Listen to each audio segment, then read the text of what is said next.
రామకృష్ణ పరమహంస ఒక ఆఖ్యానం చెప్తారు, దంభం మనిషిని స్థితికి తీసుకెడుతుందో.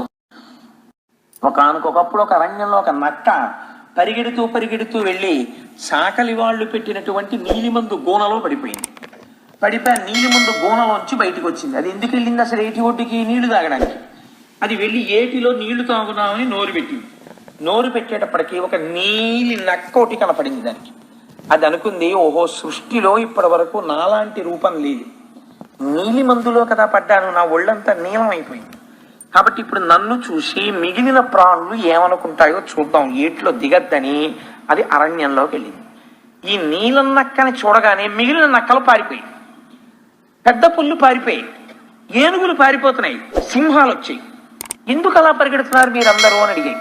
అరణ్యంలో పుట్టి బుద్ధిరిగి ఇప్పటి వరకు మనం చూడని ప్రాణి ఒకటి వచ్చింది. అది అసలు మనం ఎప్పుడూ చూడలేదు, అటువంటి రంగుతో ఉంది, అది ఏం చెయ్యగలదో అని మేము పారిపోతున్నాం అన్నాయి. అంటే సింహం అంది, నాకన్నా గొప్ప ప్రాణి ప్రపంచంలో లేదు, కాబట్టి మీరు భయపడకండి, రండి నాతో అంది. అన్నీ కలిసి ఈ నీలం రంగులో ఉన్న నక్క దగ్గరికి వచ్చాయి. పైన ఉన్నటువంటి రంగు చూసి, రూపాన్ని చూసి సింహానికి కూడా భయం వేసింది. ఏమిటంటే ఇలాంటిది ఎప్పుడు నేను చూడలేదు, ఇలా ఉంది ఏమిటని.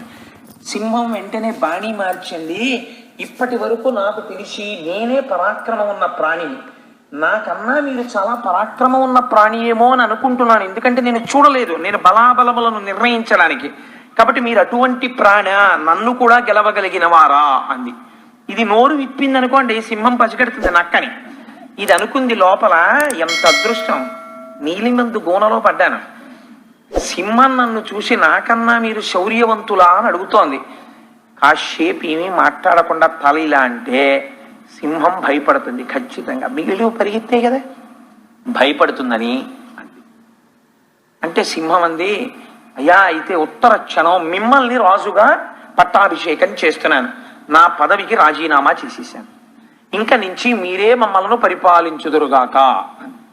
అలాగేనని అప్పటి నుంచి నక్క చక్కగా సింహాసనం మీద కూర్చుని సింహం వేటాడి తెచ్చినటువంటి ఏనుగుల కుంభస్థలాల మాంసం తింటోంది. తింటూ ఒక గుహలో పడుకుని ఉంటోంది. ఎక్కువ దర్శనం ఇవ్వదు ఎవరికి, ఎప్పుడో ఒకసారి దర్శనం ఇస్తుంటుంది. అలా కాలం గడిపేస్తోంది. లోపల మాత్రం బెరుకే. ఎందుకని? నోరు విప్పి ఎక్కువ మాట్లాడినా, ఎక్కువ నడిచినా, ఎక్కువ పరిగెత్తినా, రంగు వెలిసిపోయినా దీని బతుకు అయిపోయినట్టే. సింహం ఏమే నీకా, నేను ఇన్ని తెచ్చానని అడుగుతుంది. అందుకని పైకి తాను అలాగే ఉండాలి, లోపల తానెవరో తనకి తెలుసు. కాబట్టి ఇలా ఉంది. ఒకనాడు కొన్ని ప్రాణుల్ని తీసుకుని పెద్ద మహారాజా వారు వెళ్ళినట్టు అరణ్యంలోకి విహారయాత్రకు వెళ్ళింది. దాని కర్మ కొద్దీ హోర్న వర్షం పడింది. వర్షం పడేటప్పటికి దీని ఒంటికున్న నీలి రంగు వదిలేసింది. వదిలేయగానే నక్కలు చూసి, ఓసి తుంటరి నక్క నువ్వా అన్నాయి.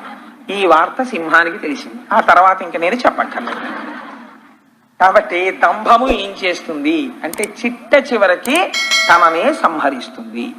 ఈ దంభము పైకి ఒకలా కనపడుతుంది, లోపల ఒకలా ఉంచుతుంది. ఇది ప్రతి క్షణం వెన్నంటి వస్తూనే ఉంటుంది. మీరు చూడండి, మనస్సుకి ఒక లక్షణం ఉంటుంది, దాన్ని ప్రయత్నపూర్వకంగా గెలవాలి. ఇంగ్లీష్లో ప్రిజుడీస్ అంటారు. ఇప్పుడు ఎవరో వస్తున్నారనుకోండి, వారిని చూడగానే నాకు అనుమానం వస్తుంది, ఇవ్వబోయ్ జాగ్రత్తగా ఉండాలి, మనం ఈయనతో మనిషిని చూస్తే అనుమానంగా ఉందంటాడు. ఆయన మహాపురుషుడై ఉండొచ్చు, నీకు ఎందుకు అలా అనిపించాలి? కాబట్టి మనస్సుని తెల్లటి వస్త్రంలా, తెల్ల కాగితంలా ఉంచుకుని తొందరపడి నిర్ణయాలకి రాకుండా ఇక్కడ ఏదుందో దాన్ని మధురమైనటువంటి మాటతో చెప్పి కార్యక్రమాన్ని దిద్దగలిగినటువంటి సమర్థత ఉండాలి తప్ప ప్రతి క్షణం లోపలొకటి పైకొకటి, లోపలొకటి పైకొకటి, లోపలొకటి పైకొకటి ఉంటున్నాం అనుకో, అది దంభం, మహాపాప కార్యం.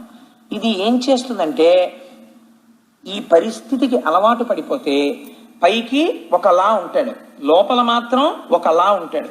ఈ లోపల ఉన్న తత్వాన్ని చూసేవాడు ఒక్కడే ఉంటాడు, వాడు ఈశ్వరుడు, వాడు కనిపెడుతుంటాడు. లోకం నిన్ను కనిపెట్టలేదని నువ్వు అనుకుంటున్నావు, కానీ ఈశ్వరుడు కనిపెడుతున్నాడు.